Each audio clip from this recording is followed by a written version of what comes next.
Hello दोस्तों, मेरे channel FF16 में आपका स्वागत है। आज हम बात करेंगे स्ट्रेच मार्क के रिगार्डिंग। अगर आपने मेरा चैनल लाइक और सब्सक्राइब नहीं किया है तो जल्दी से जल्दी लाइक और सब्सक्राइब कर दीजिए।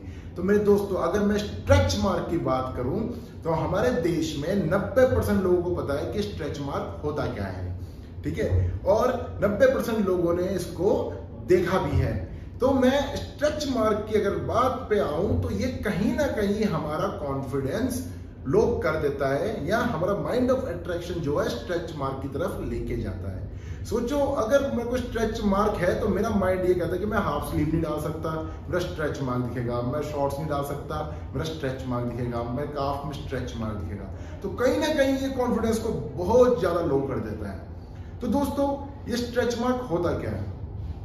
हमारी बॉडी में स्किन में डर्मिसिस में कोलाजन और इलास्टिन की कमी की वजह से या ब्रेक डाउन की वजह से स्ट्रेच मार्क होता है।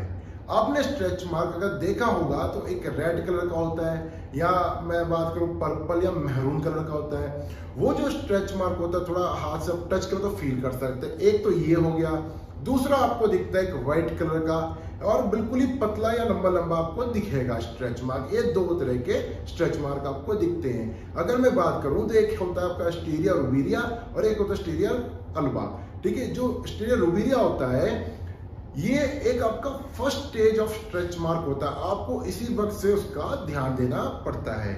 ये अब जैसे मैंने बताया रेड या फिर मैरून पर्पल कोई भी कलर आप मान लीजिए, यहाँ उभरा हुआ होता है, ये मोटा होता है। और स्टीरिया अल्बा जो होता है वो सफेद तेल लंबा होता है, ठीक है। ये second stage of stretch mark है।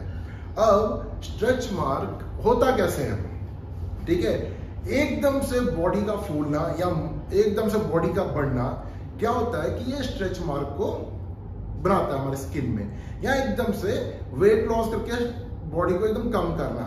क्यों? क्योंकि हमारी बॉडी के अकॉर्डिंग जो हमारा स्किन है वो नहीं बन पा रहा है, ठीक है। अब अगर मैं बात करूं, आपने देखा होगा प्रेगनेंसी में 9 मंथ के अंदर स्किन एकदम से फैलता है, जिसकी वजह से आपको स्ट्रेच मार्क देखने को मिलता है। हार्मोनल डिसबैलेंस, अगर हार्मोनल डिसबैलेंस है तो भी आपको एक तरह का स्ट्रेच मार्क देखने को मिलता ही मिलता है।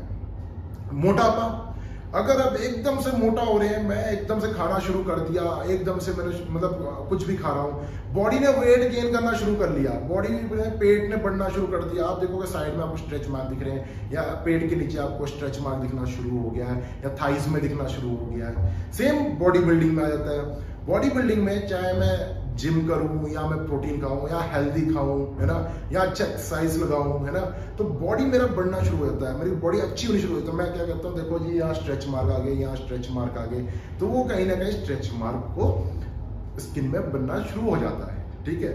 अब स्टीरॉयड की बात करूं, अगर आप चाहे ओरल स्टीरॉयड ले रहे हो या क्रीम वाला स्टीरॉयड या कॉर्टिकोस्टेरॉयड ले रहे हो, है ना, या इंजेक्टेबल स्टीरॉयड ले रहे हो, उसमें भी कहीं ना कहीं आपको स्ट्रेच मार्क आना संभव है आपकी बॉडी में कि आ सकता है, ठीक है। अब मैं फंगल इन्फेक्शन की बात करूं, मान लो कि फंगल इन्फेक्शन हुआ, मैंने डॉक्टर के साथ बातचीत नहीं करी और मैंने केमिस्ट से बात कर लिया, उसने मुझे क्रीम दे दिया, मैंने उस क्रीम को लगाना शुरू कर दिया, तो कहीं ना कहीं as a result stretch mark ले ही आता है हमारी बॉडी में। दूसरा, जेनेटिक्स प्रॉब्लम, अगर मेरे दादा को है या मेरे फादर को है या मदर को या किसी कोई फैमिली में स्ट्रेच मार्क की प्रॉब्लम है तो मेरे को भी स्ट्रेच मार्क होने की संभावना है। तो स्ट्रेच मार्क के एक कुछ बातें हैं जिससे आपकी बॉडी में आपको स्ट्रेच मार्क नजर आने शुरू होते हैं। अब स्ट्रेच मार्क अगर हो जाता है तो किन बातों का ध्यान रखना है मेरे को या आपको, किन बातों का ध्यान रखना है? मेनली हमें ध्यान रखना है जो कि हम जो साबुन यूज करें वो मॉइस्चर वाला साबुन हो, ठीक है, क्योंकि वैसे ही वाटर की लेवल कम है, ठीक है, सूखा होगा तो दिक्कत करेगा। इचिंग अगर हो, अगर वो स्क्रैचिंग हमें करना नहीं है, अगर इचिंग हो, हमें खुजली हो रही है तो उसको खुजलाना नहीं है, स्क्रैच बिल्कुल नहीं करना है हमने, ठीक है। मॉइस्चराइजिंग ऑयल का यूज करना है, ठीक है, मॉइस्चराइजिंग क्रीम का यूज करना है। सुबह कोकोनट ऑयल लगा लो, शाम को भी कोकोनट ऑयल लगा लो, ठीक है। तो ये बातों का ध्यान रखना है। पानी की मात्रा में बढ़ानी है, ठीक है। 2 से 3 लीटर पानी हमें पीना शुरू करना पड़ेगा अगर हम चाहते हैं कि हमें दिक्कत ना हो, ड्राइनेस ना हो, है ना, तो हमें पानी पीना शुरू करना पड़ेगा। अब ये तो मैंने बता दी कि हमने किस किस बातों का ध्यान रखना है, ठीक है। अब हम अगर बात करें तो क्या हम ऐसा कर सकते हैं, लगा सकते हैं कि जिससे कि जो हमारा ये स्ट्रेच मार्क हो ठीक होना शुरू हो जाए, या जो हमारा स्ट्रेच मार्क हो ये मतलब बेटर होना शुरू हो जाए। तो हमने अब इस बात का ध्यान देना है कि हम ऐसा क्या यूज करें कि सो दैट कि हम एक बेटर रिजल्ट ले सकें या वो बेहतरीन होना शुरू हो जाए स्ट्रेच मार्क हमारा। हमने अब इस बातों पे ध्यान देना है। तो पहले अगर मैं बात करूं तो वो आ जाता है आपका एक तरह से आलमंड ऑयल। आलमंड ऑयल में विटामिन ई की मात्रा भरपूर होती है, ठीक है। ये आपके इलास्टिन को बढ़ाता है, सबसे बेस्ट है, लगाओ इसको, लगा सकते हैं आप, ठीक है। दूसरा आ जाता है आपका कैमोमाइल। मोस्टली जो कैमोमाइल होता है ये आपकी जो स्ट्रेच मार्क में इचिंग होना शुरू हो जाता है, उस इचिंग को एक तरह से रोकता है, इचिंग होने नहीं देता, तो कैमोमाइल हो गया। तीसरा मैं बात करूं तो हाइलुरोनिक एसिड होता है जो है ना, जो आपके इलास्टिंग और हाइड्रेशन, इसमें जो कंपाउंड्स पाया जाता है ये हाइड्रेशन और इलास्टिंग दोनों को बढ़ाता है आपका, ठीक है। या मैं बात करूं रेटिनोइक एसिड या रेटिनोइक जेल की, है ना, क्रीम की, ठीक है।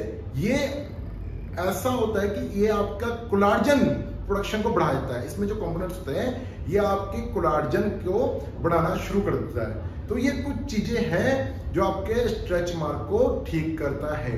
तो दोस्तों आज हमने बात की स्ट्रेच मार्क के बारे में, होता कैसे, क्या कमी है, घबराना कहाँ नहीं है, कैसे इसको मतलब हम ठीक कर सकते हैं, किस लेवल से स्टार्ट कर सकते हैं, क्या लगा सकते हैं, हमने सारी बात इसमें डिस्कस करी आज। तो अगर आपको लगता है कि स्ट्रेच मार्क होना शुरू हो गया है तो आप मेरी इन बातों को फॉलो कर सकते हैं। और अगर आपने ट्रीटमेंट करवाना है तो इसका ट्रीटमेंट भी अवेलेबल है, तो आप एक अच्छे डॉक्टर के साथ बैठ के सलाह कर सकते हैं। बट आपने खुद जो है एक इसका निष्कर्ष नहीं निकालना, और दूसरी बात घबराना नहीं है, ठीक है। अगर आपको मेरा चैनल पसंद आया हो तो लाइक और सब्सक्राइब जरूर कर देना। हम दोबारा मिलेंगे। Thank you.